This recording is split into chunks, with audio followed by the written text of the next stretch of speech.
Did you know the world's oldest murder case was solved after 5,000 years using modern technology?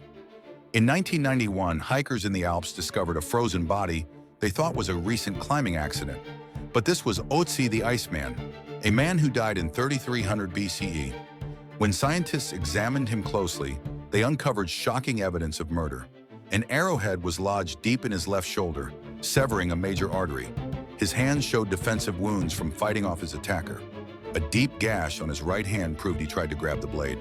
Most telling of all, his valuable copper axe was left behind. This wasn't robbery, it was personal. Forensic analysis of his stomach revealed his final meal, ibex meat and grain, eaten just hours before death. Someone tracked him through the mountains and killed him in cold blood. Using 21st century forensics, investigators solved a murder that happened before Stonehenge was built. The world's oldest cold case cracked 53 centuries too late.